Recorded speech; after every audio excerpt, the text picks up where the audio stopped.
Every week I get hundreds of comments and there's so many good ones, but I just don't have enough time in the day to answer all of them. Plus there's times where someone will watch my videos and they have follow-up questions and I might miss it. So today's video is just going to be a Q&A from my comment section, and I might make this into a series, like maybe once a month. If you like that idea, put Q&A in the comments so I'll know that that's something you're interested or not. So let's jump right in. On my latest video, I talked about pooping in the van, and in that video I talked about being more comfortable pooping in my van than pooping in a public restroom. So one of the questions I got was, where do you throw it away? I throw it away in any trash can that's available, but I try to stay away from trash cans that are near restaurants or stores or places where people are going to be walking close to it. The way I look at it is it's the same as if you took your dog out to go poop, then you pick it up and you throw it away in a trash can. So it's pretty much the same thing.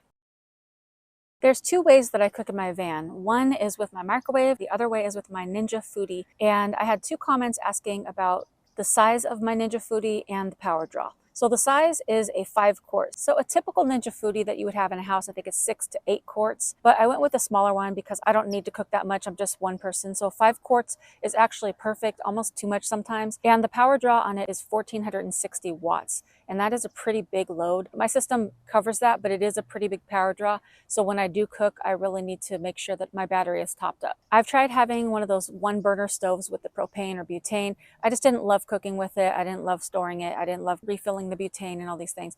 So I scrapped that and I just went with the Ninja Foodi, and I love it. It does so many things. It has like 9 different functions, and that works for me. And then I recently added a microwave, which has been a total game changer. It's so worth it. I wish I would have done it a long time ago. And that's a 700-watt power draw, and that works perfectly as well. I have a 2000-watt inverter, so it's plenty to run these electronics, but not at the same time. Definitely not at the same time. So I have to run one or the other. That's the only downfall, but otherwise they work perfectly, and I love my Ninja Foodi. How is my paint job holding up, and am I happy with it? It's holding up excellent, and I love it. It was always a consideration for textured paint, but I wasn't really sure until I saw Chrome from Van City Van Life texture his van. And then I saw what it looked like and I was like, ooh, that is exactly what I want. It looks rugged, it's fairly inexpensive, and the paint job was not that hard, except for me and my dad did it on a windy day, so that's what made it extra hard. But other than that, on a regular day, it would have been super easy. The hardest and longest part was taping it off. So I love it, I'm happy with it, and I would recommend it. When you find a good place to park, do you write it down, keep a log of good places? I sure do. I haven't always done this, but I started doing this probably about a year ago. I think about a year ago. So every morning I do a short journal entry, and then I read my Bible and I write down everything that I'm studying. So at the very top of the page for every morning, I write down where I slept the night before, and I put a check mark next to the places that worked well, and I put an X next to the ones that I didn't really love, whether it be because it was noisy, I didn't feel that safe, or maybe it was on a slant or something like that. Most of the time I've found excellent places, and because it's every day, I can remember where I was, like what cities I was in, like in January. So I could go back and be like, okay, so I was in like Atlanta, Georgia during this time, and so I could flip back and be like, okay, where did I park in Atlanta? And so I could flip back to those dates and look and see where I was, and then I could be like, okay, there's some spots that I know I can park. So I do keep a list in that way, and it's been super helpful because I have returned to a few spots, and I think it's really good to just document where you've been and see what works and what doesn't. It's always nice to find a good parking spot, but you know what else is nice and good? Becoming part of the Snack Pack. All you gotta do is hit that subscribe button and the notification bell and throw a like on this video. And on the topic of parking, how was your experience at Home Depot? Okay, so recently I stayed overnight at a Home Depot parking lot for the first time. I never tried it before. Maybe I tried it when I lived in my car, but I think that's totally different. When you're living in a bigger vehicle, you stand out a lot more. But I tried it recently and it was super calm and peaceful. The city that I was in, the Home Depot had a space way in the back by the garden center that was really open and clear, and there was no cars over there. It was very peaceful. Nobody bothered me. There were actually no cars or trucks running throughout the night, and I had a great peaceful sleep. Some people were saying that it was not a great area, but to me it felt super safe. So I thought it was awesome. I would do it again, but I think for Home Depot parking lots, some of them have signs, and I would for sure go in and ask the manager if they allow overnight parking. And I think most of them might say yes, as long as you just stay for the one night. But otherwise, I had a great experience. Are you still running the original Renogy inverter and haven't had any problems? Yes, I'm still running my same Renogy system that I had from the beginning of my van build. I have 3 100-watt solar panels, a 40 amp MPPT control charger, a 2000 watt inverter, and all of these things are Renogy. The only thing that I've moved off of is I used to have a Renogy AGM battery and I've moved to a lithium battery, but everything else is all Renogy, and so far it's been working great. I even added a DC to DC charger, which is Renogy as well, and that seems to be working well also. So this comment right here, I want to give the benefit of the doubt, but I also think sometimes comments need to be called out. The comment says, I don't want to be mean, but why do so many van lifers look homeless? And first of all, the idea of saying somebody looks homeless, I do understand that that probably means unkempt, but it's just a very rude thing to say. And to start off by saying, I don't want to be mean, but you know exactly what you're doing. You're trying to be ugly about it. But I'm going to respond anyways. So some van lifers are legitimately homeless. They do not have a home. And so maybe they don't have the resources that everybody else has. They don't maybe have access to showers, new clothing, water, or different things like that. So to call out somebody for looking homeless or unkempt is really very rude. But second of all, if you're just talking about people that are choosing van life, the people on YouTube, somebody like me, I'm documenting my actual life on camera. So you'll see me when I first wake up in the morning and my hair is going to be a mess. Just as most people, when you wake up, you don't look like sunshine and roses. So to be super critical of the way people are living, when you live in a vehicle, you don't have a lot of space. You don't have all the same resources. So you do the best that you can. And when you see somebody on YouTube doing certain things, a lot of times they're doing it in real time. So they haven't done their makeup or hair or whatever. I think it's just very mean-spirited to write comments like that, and I don't think there's a place for it, especially not on this channel. I would be so nervous in the van alone, changing with the windows uncovered. Is anyone able to see in, especially when it's dark out and the lights are on? Okay, so my particular van has very darkly tinted windows. You really cannot see in unless you were pressing your face up against the glass. So when I'm in there and it's during the daytime hours, I don't worry about it at all. I have the windows uncovered.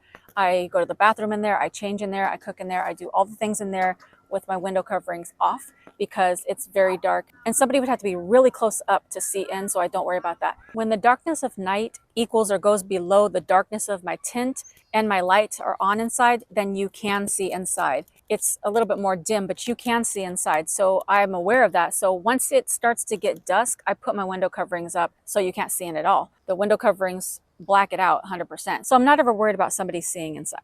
Now, this final question is the one that kind of prompted me to even start this video because I thought it was such a great question. And unfortunately, I can't find the comment in my comment section, but it was basically something like, what would your advice be if you had a stationary job or you had to be in a stationary location? What would you do as a van lifer? It's a great question and one I've thought of because there have been times where I've thought of just settling down for a few months in a certain spot or even getting a part-time or seasonal job. So I have thought about this question. The first thing I would do is I would set a goal with time and money. So if, for example, I was saving to buy a house, I would say, okay, well, how much money do I need to save in order to get to this goal? And so I would map that out. And then I would say, how much time is that going to take me? And let's just say it was like 6 months. I would say, okay, I need to be here for 6 months. So I need to plan accordingly. So I need to figure out where I'm going to park for these 6 months, what I'm going to be doing, where I'm going, how I'm going to cook, how I'm going to shower, all the things that you would do as you were traveling, but you would do it in one location. I would also set up different travel times on my calendar so I could still be a nomad in my van. That's going to be really important to continue to have that freedom. So if I had a traditional job in a location, I would still say, okay, well, on this weekend and this weekend and this weekend, I'm going to test out this location, this area. I'm going to take a long weekend to drive a little further and go do this. Because at least for me, it's important to still get out and do things. And I would also be looking at my money though to make sure that I'm not spending too much of the money that I have set aside for my goal. Everything else I could figure out pretty easily, like food, family, friends, church, activities I like to do, because I would be doing that anyway. But the biggest hurdle I try to resolve as soon as possible would be parking. I am not going to try to park different places every night for 6 to 12 months. This is not going to happen. Is if you live near a place that has boondocking, if there's BLM land, Bureau of Land Management, or National Forest, where you're near somewhere that you can drive even just 20 minutes away and go park. That's like a regular commute. And a lot of these boondocking locations allow you to stay for 14 nights at a time. So that's a great option. But if you don't have boondocking locations nearby, then I would revert to some of the other options. So the first thing is, what's the going rate for a campground? I would compare and see which one is least expensive, and then I'd probably go with that option. But if you're in an area that's super cheap, you know, you might want to go with the option. But the next thing that I would do to save money, but have a little bit more amenities, is I would try to find out how I could rent someone's driveway. In most every community, there's a website, and always on Facebook, there's always groups for certain communities where people post rants and raves and garage sales and problems in the area. So I would probably join up with that group, and I would put on there, is anybody wanting to make some extra money for the month by renting their driveway or in front of their house or something like that? Because a lot of people would love an extra $100 or $200 a month for something they're not even using. Now, I would bump up the cost a little bit more if they would allow me to use their water and their Wi-Fi, but it's not necessary. But that would be another way that you could go about it. If I had a company or a job where I felt comfortable talking to my manager or the place that I work for, I would see if I could park in their parking lot, because then you would just be in the same spot every day. And if there's a little section over to the side where you could park all the time, that would make it so much easier. But, you know, not everybody feels comfortable letting their employer know what they're doing by living in a vehicle. And you can live in one spot for as long or as little as you'd like. It depends on what your goals are and what you need to do. So I think for me, I would definitely do that. It would be less stressful all the way around because you know where everything is. And this is an especially great option if you're just starting off with van life or car life, because there's a lot of things that you have to think about when you start getting on the road and trying out different areas. But if you're in a location that you already know, it makes it so much easier to just dip your toe into the water just to get started. Now, if you like this Q&A series and you have some questions that you want answered, go ahead and put it in the comments. Now, there's one last question that I wanted to answer, but I wanted to go into more detail. And the question was, who helped you design your van? And I'm going to be answering that on the next video, which is going to be like 5 to 7 things that I love about my van build, the way it turned out and how it all came together, because I think it might be helpful for those that are still in the building process. So until next time, bye for now.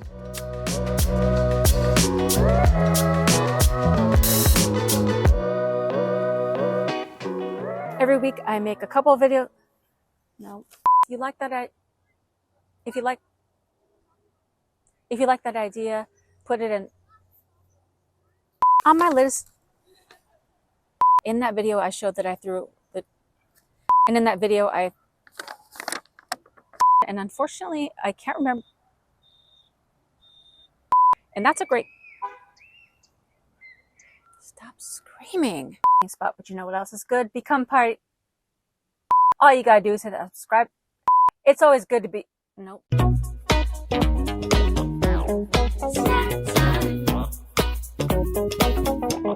Snack time.